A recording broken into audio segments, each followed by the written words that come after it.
29절까지 같이 읽겠습니다. 시작. 예수와 제자들이 빌립보 가이사랴 여러 마을로 나가실세. 그래서 제자들에게 물어 이르시되 사람들이 나를 누구라고 하느냐. 제자들이 여짜와 이르되 세례 요한이라 하고 더러는 엘리야 더러는 선지자 중에 하나라 하나이다. 또 물으시되 너희는 나를 누구라 하느냐. 베드로가 대답하여 이르되 주는 그리스도 신이다. 아멘. 할렐루야. 아멘. 자, 오늘 함께 은혜를 나눌 말씀의 제목은 너희는 나를 누구라 하느냐 라는 제목의 말씀으로 함께 은혜를 나누고자 합니다. 오늘 말씀에 보니까 예수님이 여러 마을을 돌아다니시면서 복음을 전하십니다. 그리고 이제 우리가 말씀을 계속해서 나눈 것처럼 가는 곳곳마다 유대인들이든 이방인들이든 정말 예수님에 대한 소문을 듣고 주님께 나온 모든 병자들이 다 고침을 받고 또 굶주린 자들은 주님께서 먹여주시고 이렇게 예수님이 다니시면서 복음을 전하고 또 말씀을 또 가르치시고 병든 자를 고치셨는데 예수님이 물으시는 거예요. 뭐라고 물으시냐니까 제자들에게 사람들이 나를 누구라고 하느냐. 그리고 이제 이 질문 다음에 그러면 너희는 나를 누구라고 하느냐 이렇게 말씀하는 그런 본문이 바로 오늘 말씀이에요. 우리가 마태복음 16장에서도 동일한 말씀이 나옵니다. 그래서 이 말씀이 우리에게는 친숙하면서도 신앙의 핵심이 되는 그런 신앙의 고백이 되기 때문에 너무나도 중요한 말씀이다라는 거예요. 그래서 오늘 말씀을 통해서 다시 한번 우리가 그 주님이 누구이신지를 알고 고백할 수 있는 우리가 되기를 간절히 소망합니다. 우리가 이렇게 부부관계나 또 친구관계 속에서 어느 날 문득 그런 질문을 할 때가 있어요. 너는 나를 어떻게 생각해? 이렇게 물을 때가 있어요. 왜 그러한 질문을 할까요? 한번 다시 관계를 이렇게 다시 돌아보고 관계가 어떠한지를 한번 재확인하려고 사랑을 확인하려고 그걸 묻잖아요. 그죠? 그래서 부부관계 통해서 이렇게 물어보잖아요. 당신 나 사랑해? 이렇게 물어요. 근데 만약에 아내 되시는 분들이 아내가 남편에게 당신 나 사랑해? 그러면 남편이 뭐라 그래요? 아이 그런 거 뭐라 물어봐. 막 부끄러워하면서 알잖아. 그러면서 그 사랑해 라고 하는 말을 참 못해. 그죠? 네, 아마 어르신들은 더 그러셨을 거라고 생각해요. 안 그런 분들도 계시겠지만 그런데 사실 아내가 원하는 건 뭐예요? 사랑을 확인받고 싶은 거예요. 그러면 왜 사랑을 확인받고 싶을까요? 평소에 정말 사랑을 많이 느낀다면 그러면 뭐 그럼에도 불구하고 물어볼 수도 있지만 아마도 사랑받는다는 생각을 하지 못할 때 아마 그런 질문을 하게 될 겁니다. 그러면 예수님은 왜 제자들에게 어떻게 보면 자기 자신에 대한 그런 생각을 물어보는데 우리도 사실 그런 거 물어보기 참 쉽지 않잖아요. 그죠? 좀 낯뜨겁기도 하고 또 거기에는 뭐가 있어요? 은근히 기대하는 마음이 있잖아요. 좀 나에 대해서 그래도 나를 좀 좋게 생각하지 않나? 그런 기대감이 있어요. 그러나 우리 예수님이 우리와 똑같은 그런 마음으로 물어보셨을까? 뭐 그거는 잘 모르겠지만 적어도 오늘 말씀을 통해서 우리가 생각해 볼 수 있는 것은 예수님과 제자들의 관계, 그 관계 속에서 과연 제자들이 예수님에 대해서 예수님이 그토록 보여주신 여러 가지 표적들과 하신 말씀들을 통해서 예수님은 제자들이 당신이 누구이신지를 분명히 제대로 알고 믿기를 원하셨던 것 같습니다. 아니, 원하셨어요. 그래서 성경을 계속 쭉 보다 보면 예수님이 무엇에 가장 기뻐하시고 또 무엇 때문에 가장 이렇게 마음이 상하시고 또 불편하셨어요? 바로 이 믿음의 문제였어요. 믿음의 문제. 그래서 믿음의 고백을 하면 주님이 칭찬하셨어요. 그죠? 이 여인의 믿음을 보라. 그러면서 이 백부장의 믿음을 보라. 그런데 또 예수님이 무엇 때문에 이렇게 책망하시며 근심하셨어요? 그렇게 수많은 표적을 보여주었음에도 불구하고 그 예수님이 누구이신지는 관심 없고 그냥 자기들의 배를 배불려주는 그냥 그러한 사람을 나의 임금으로 삼으면 내가 편하고 잘 먹고 잘 살겠다라고 하는 정말 어떤 육신적인 어떤 그런 욕심, 교만, 그러한 마음으로 주님을 볼 때, 그러한 마음으로 주님을 대할 때, 그러한 마음으로 주님께 말씀할 때, 자기들의 요구를 이야기할 때 주님은 책망하시는 모습을 보게 됩니다. 그래서 아마도 이러한 질문 속에는 네가 나를 누구라고 아느냐, 정말 네가 나를 믿느냐라고 하는 그 믿음의 그런 질문을 하고 있는 거예요.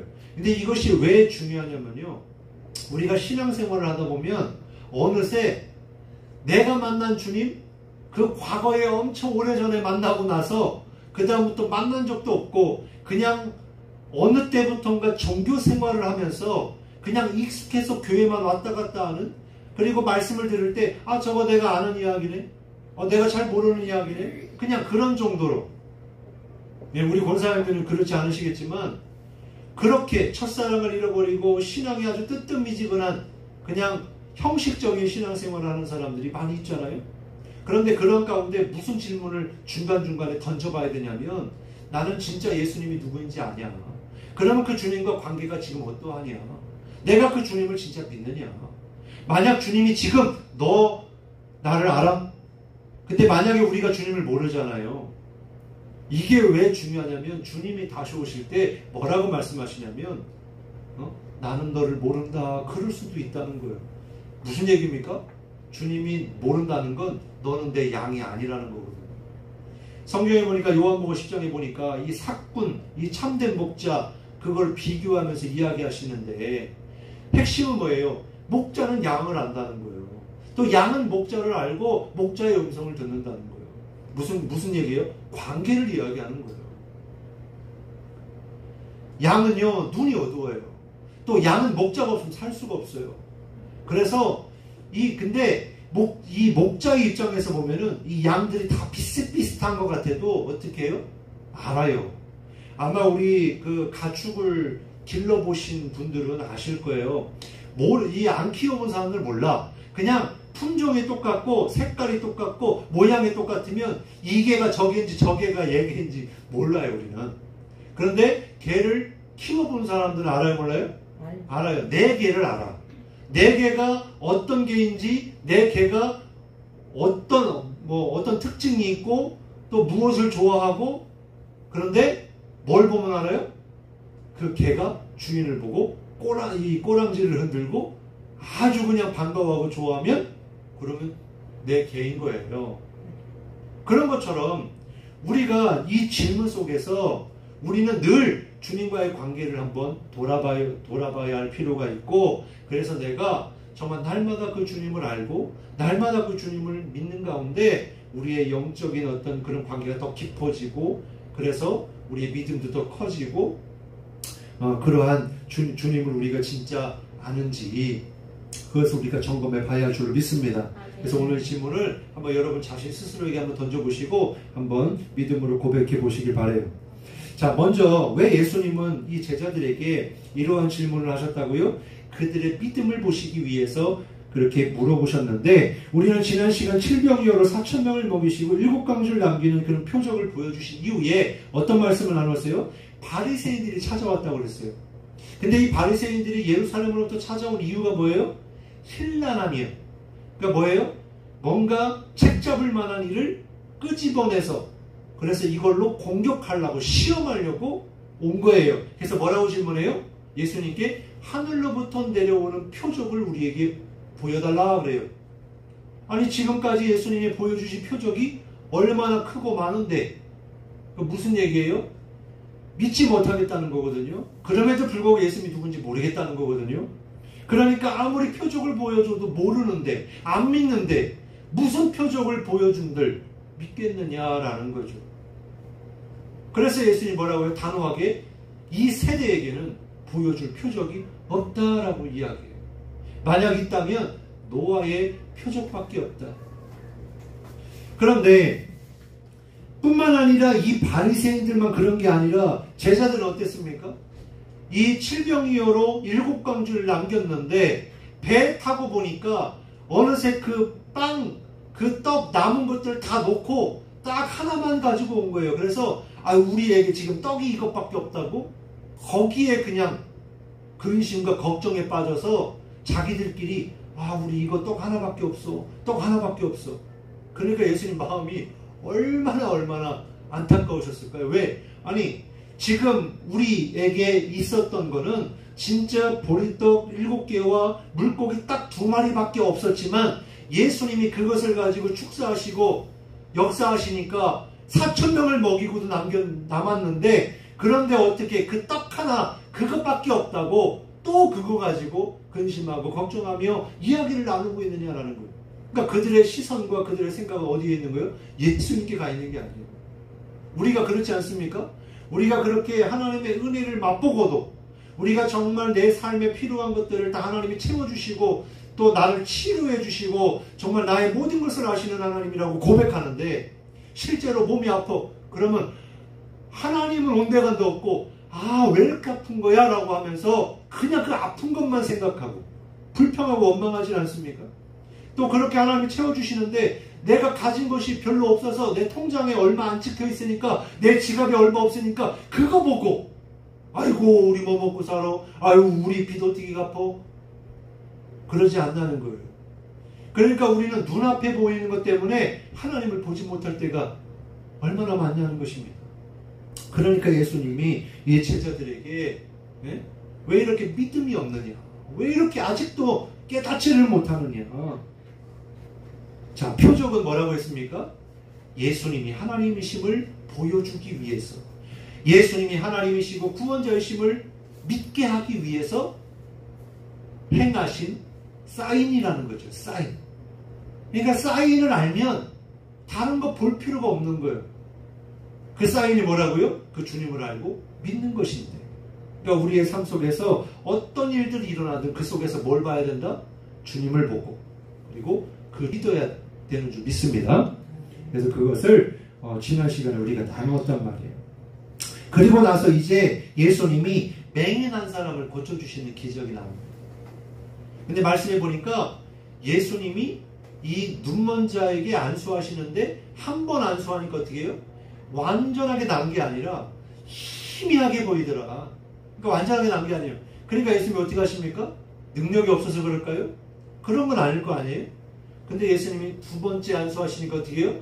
훤히 보였다는 거예요. 그래서 우리가 여기서 깨달을 수 있는 것은 예수님은 그 치료의 능력이 방법에 있는 게 아니라 그 능력이 주님께 있다는 것을 우리는 깨달아야 됩니다.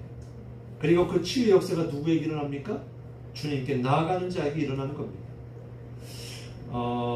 우리가 이제 기도하면서 준비하며 우리가 볼 수 있고 깨달을 수 있는 줄 믿습니다. 자, 이제 그리고 나서요.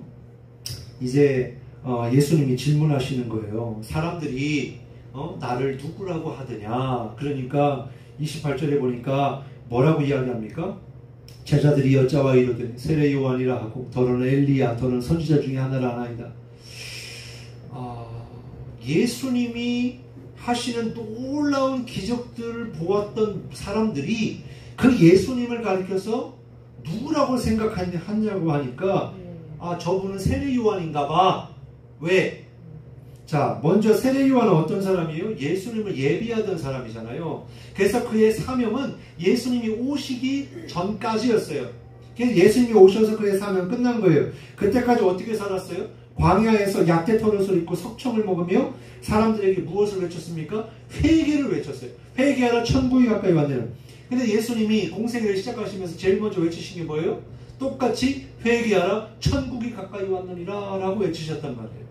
그러니까 이 세례 요한이 우리가 이제 말씀을 나눴습니다만 이 헤로디아의 일로 인해서 어떻게 됐어요?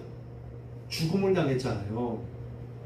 그러니까 이 죽었던 세례 요한이 다시 예수님으로 환생했다고 그렇게 생각을 했다는 것입니다. 또 엘리야는 누구예요? 왜 사람들이 예수님을 가리켜서 엘리야라고 이야기하는 거예요? 엘리야는 어떤 선지자입니까? 구약에 나오는 위대한 선지자 중에 정말 그 한 사람이잖아요. 근데 특징이 뭡니까? 엘리야 하면 그의 말 한마디, 그의 기도 한마디 그거 하나에 3년 6개월 동안이나 비가 오지 않는 역사가 있었고요. 또한 그가 이 850명 이 바알과 아세라 선지자들 앞에서 갈멜산에서 하나님 앞에 기도하니까 어떤 일이 일어납니까? 제단 위에 하늘로부터 불이 내려오게 되고, 그러니까 놀라운 기적. 그러한 기적들이 엘리야를 통해서 나타나니까 예수님이 하시는 놀라운 기적을 보면서 저 사람이 구약에 나오는 그 엘리야가 아닌가, 그렇게 생각했다는 거예요. 그러면 또 예레미야는 누굽니까? 예레미야의 별명이 뭐예요? 눈물의 선지자라고 하잖아요. 왜 눈물의 선지자예요? 민족을 사랑했던 선지자이기 때문입니다. 민족을 너무나 사랑했던 선지자. 근데 왜 눈물을 흘렸어요? 하나님의 지금 이 심판을 지금 이 범죄한 이스라엘을 심판하기 위해서 대언해야 될 이 선지자인데, 그러다 보니까 마음이 너무 슬픈 거예요.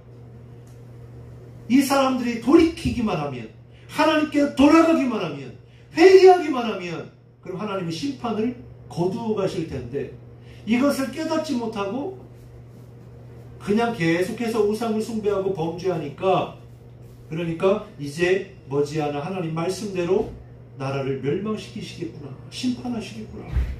여러분, 이 나라를 잃는 그 슬픔은요, 겪어본 사람만 알아요. 그죠? 이영정 목사님, 그죠?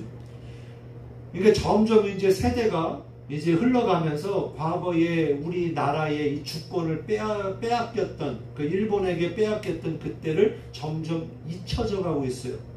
그러다 보니까 우리가 대한민국의 국민이라고 하는 거, 우리에게 이러한 자유가 있다는 거, 나라가 있다는 거, 이게 얼마나 소중하고 정말 복인지를 우리 젊은 세대들은 잘 알지 못해요.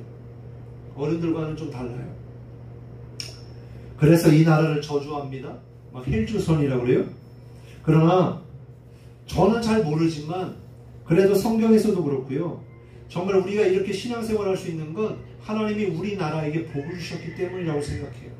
그리고 이 복음이 이 땅에 들어와서 싹을 틔우고 열매가 맺어져서 지금 그래도 한국교회를 위해, 한국을 위해, 국민들을 위해서 열심히 기도하는 사람들이 그래도 있기 때문에 소망이라고 생각해요. 그렇기 때문에 우리가 정말 이 나라를 위해서 우리 또한 정말 간절히 기도해야 될 줄로 믿습니다. 그래서 주님이 오시는 그날이 가까이 오고 있지만 우리가 이 나라를 위해서 기도하면서 사람들이 예레미야라고 이야기했던 건 바로 예레미야를 통해서 선포되어진 그 말씀들, 그 선지자의 역할은 뭡니까? 대언자잖아요. 그런 것처럼 예수님이 사람들 앞에서 말씀을 전하고 복음을 전하시니까, 그러니까 저분이 바로 예레미야인가 보다, 이렇게 생각했다는 거예요. 공통점은 무엇일까요? 바로 이들의 대답에서 공통점은요, 예수님이 누구인지를 제대로 알았다 몰랐다? 몰랐다는 거예요.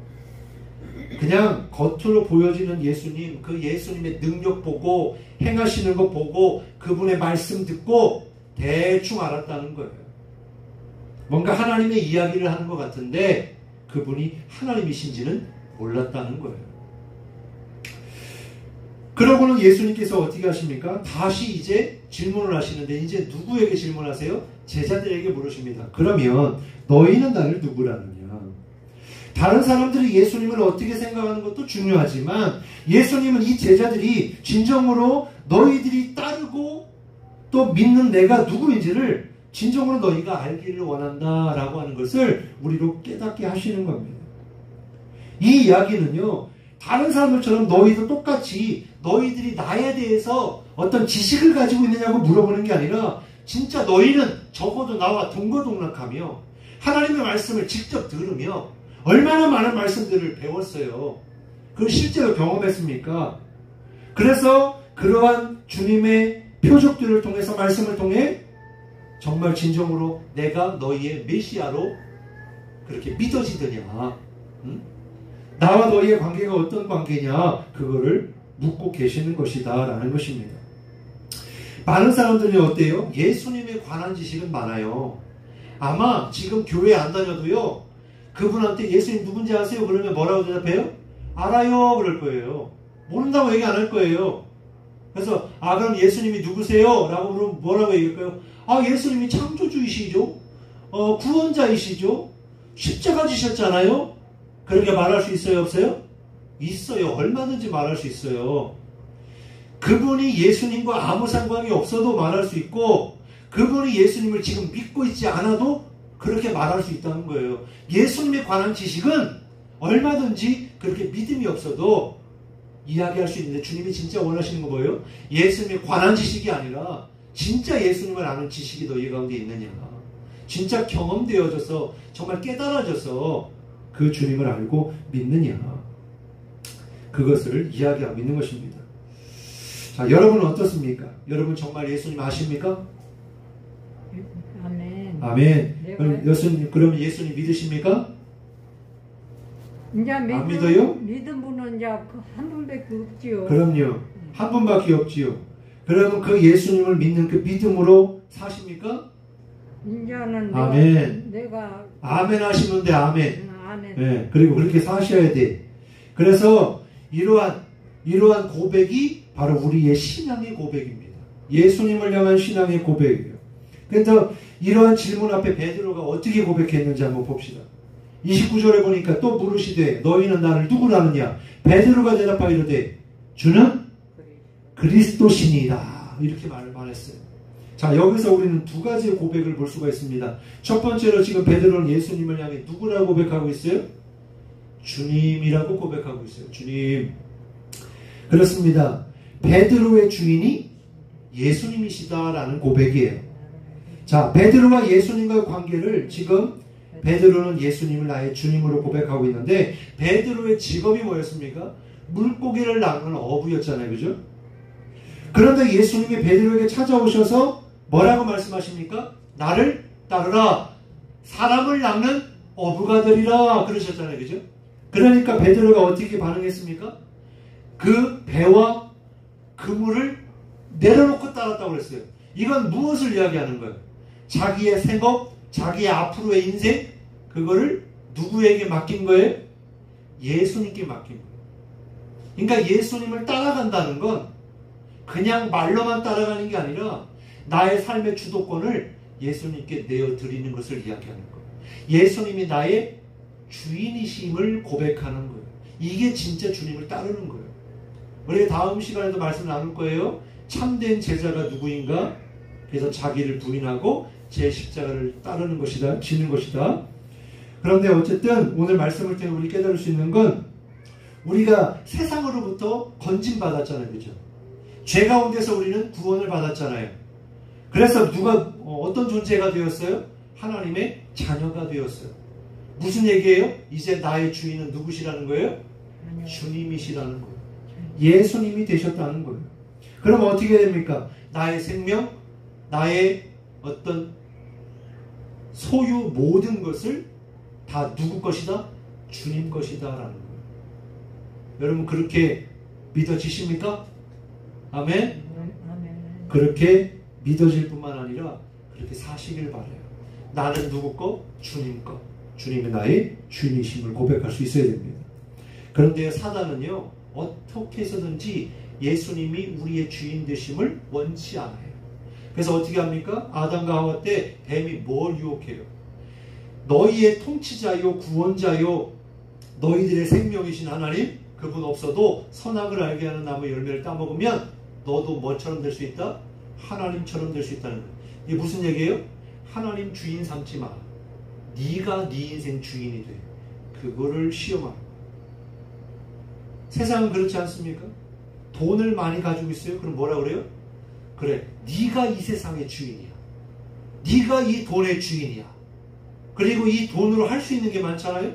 그래서 돈으로 옛날에는 노예를 샀단 말이죠. 그럼 노예는 누구 거예요? 돈 주고 산 사람 거예요. 그러니까 그 사람의 목숨도, 그 사람의 모든 것도 다 주인 거예요. 그러니까 자꾸 뭘 부추기는 거예요? 돈 많이 벌어라 그런 거예요. 네? 돈 가져라 그러는 거예요. 근데 사실은 이거는요, 말이 그런 거지 실제로는 뭐냐면 돈의 노예가 되는 것을 이야기하는 거예요. 사람은요, 돈의 주인이 될 수가 없어요. 왜냐하면 사람의 욕심 때문에 돈의 노예가 되지 돈의 주인이 되기가 하늘의 별따기입니다. 그래서 아담과 하와를 통해서 우리가 그것을 깨달을 수 있고, 또 바벨탑 사건 어때요? 하나님이 노아의 홍수 사건으로 다 그냥 노아의 8식구를 제외한 모든 사람들 물로 다 죽이셨잖아요. 그죠? 심판하셨잖아요. 그리고 나서 무슨 일이 벌어집니까? 사람들이 그 사실은 지금 다 하나님을 믿지 않는 사람들이 죽은 거예요. 그죠? 그러면 적어도 노아의 식구들의 후손들은요, 믿음의 그런 아비요, 할아버지요, 그 믿음의 선조들을 통해서 나온 사람들이잖아요. 그런데도 불구하고 또 어느 순간부터 이제 그 믿음의 대가 끊어지고 또 세상을 사랑하고 하나님을 따라 살지 않는 사람들이 많아지는 거예요. 이게 참 자식들 또 이 그 믿음의 자손들 그렇게 이어가기가 참 쉽지 않은 것 같아요. 정말 쉽지 않은 것 같아요. 어쨌든 그래가지고 이 사람들이 모여서 뭘 의논해요? 우리가 옛날에 선조들을 통해 들어보니까 하나님이 모든 사람들을 다 물로 심판하셨대. 그러면 우리는 적어도 그걸로 심판당하지 않게 하늘로 높이 하늘에 이르기까지 뭐하자? 탑을 쌓자, 성을 쌓자. 그렇잖아요. 그죠? 그 심리가 뭐예요? 하나님이 우리의 주인이 아니라 우리가 주인이 되자. 우리가 하나님보다도 더 높아지자. 그러한 욕망, 교만이 들어있었던 거예요. 또 부자 청년을 보십시오. 신약성의 마가복음 10장에 보면 나누겠지만은 부자 청년이 예수님께 나와서 뭐라고 질문해요? 예수님, 내가 어떻게 영생을 얻을 수 있습니까? 그러니까 예수님 뭐라고 말씀하십니까? 재산을 팔아서 가난한 자에게 나눠주고 그 다음에 나를 따르라 그랬어요. 무슨 얘기예요? 베드로처럼 진짜 네가 나를 따를 것이냐? 그러면 너의 소유를 다 내려놓아라. 네? 내 말대로 해라. 그러신 거잖아요. 근데 이 청년은 어떻게 했어요? 근심하며 돌아갔습니다. 왜요?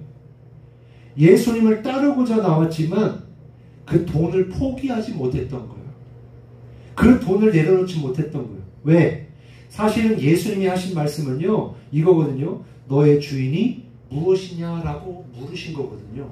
근데 이 청년은요, 말로는 예수님이 나의 주인이십니다라고 하면서 나왔을지는 모르지만 실제로는 이 청년의 주인이 누구였다는 거예요?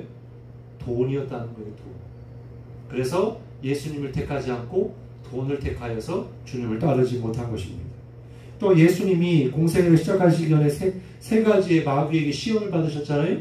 그 세 가지 그 시험, 맨 마지막에 뭐였습니까? 온 천하를 다 보여주면서 이거 다 너에게 줄게 라고 이야기하잖아요. 뭐만 하면 돼? 너는 나에게 무릎만 꿇으면 돼. 이 무릎을 꿇는다는 게 뭐예요?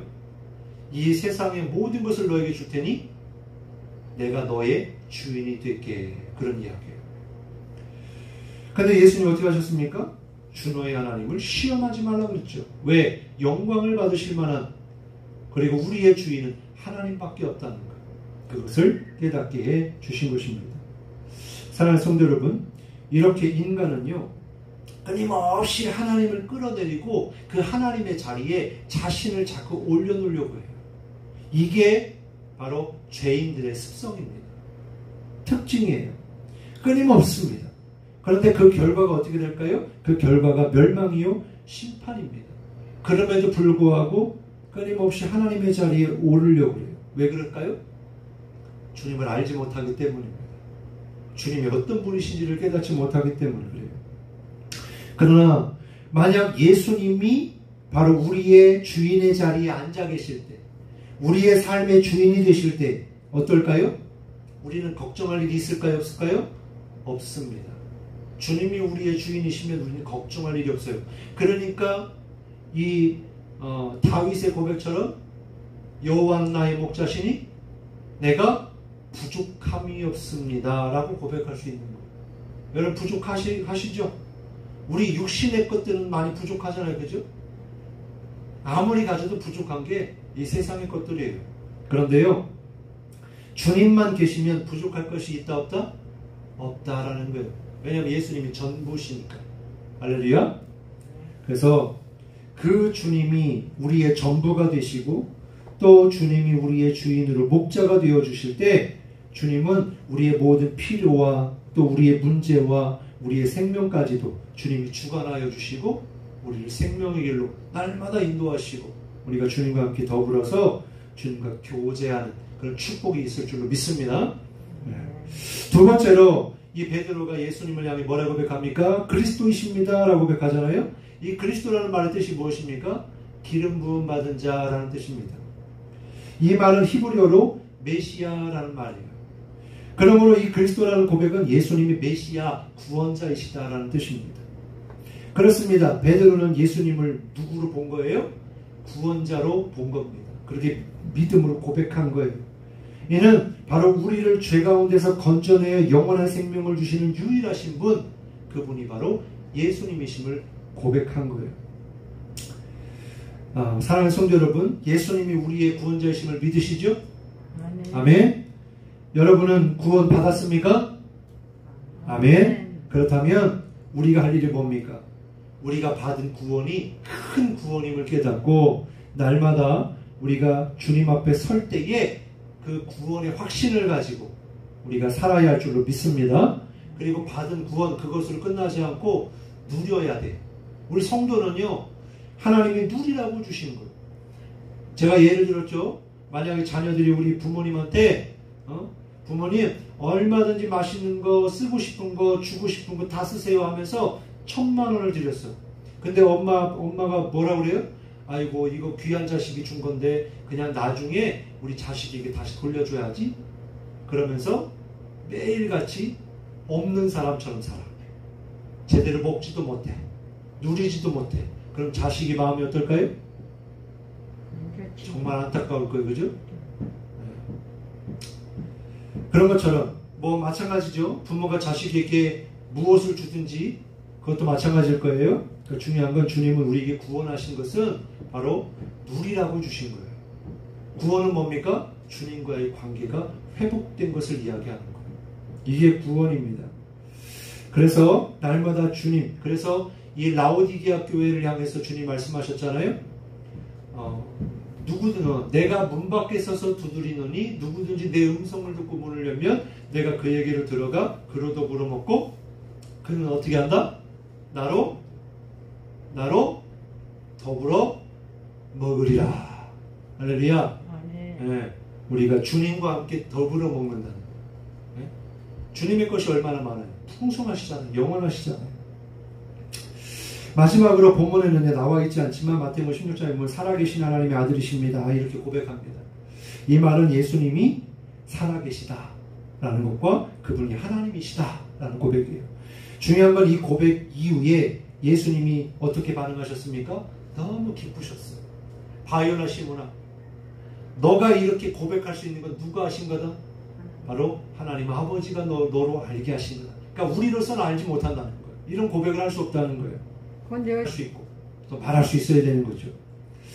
그래서 주님이 기뻐하시면서 뭐라고 말씀하십니까? 내가 너의 그 고백 위에 내 교회를 세우리니 음부의 권세가 이기지 못하리라. 교회를 말씀해 주셨잖아요. 그러면서 천국 열쇠를 너에게 맡겨줄 거다. 사랑하는 성도 여러분, 이렇게 믿음의 고백이 중요한 거예요. 베드로의 고백과 같이 우리도 예수님이 정말 나의 주인이십니다. 나의 모든 생명과 모든 소유가 다 주님 것입니다. 나의 생명도 나의 건강도 나의 지식도 나의 모든 것의 주인은 주님이십니다. 이렇게 고백할 수 있는 우리가 되기를 바랍니다. 그리고 또 우리가 구하기를 바로 하나님 나의 생명이 주님 것이오니 나를 주관하여 주옵소서. 나를 다스려 주옵소서. 나로 하여금 주님의 자녀답게 살게 하시고 날마다 주님의 은혜 가운데 주님과 교제하며 살게 하옵소서. 우리가 이 기도 제목을 가지고 함께 기도할 텐데요. 딱 두 가지를 정리합니다. 내가 주인인 삶. 내가 주인인 삶. 그런 삶을 포기하고 예수님을 나의 주인으로 믿고 섬기게 하옵소서. 두 번째는 날마다 그 주신 구원의 은혜에 감사하며 받은 구원을 누리고 이루어가게 하옵소서. 우리 이 두 가지 기도 제목 가지고 함께 동성으로 기도하시겠습니다.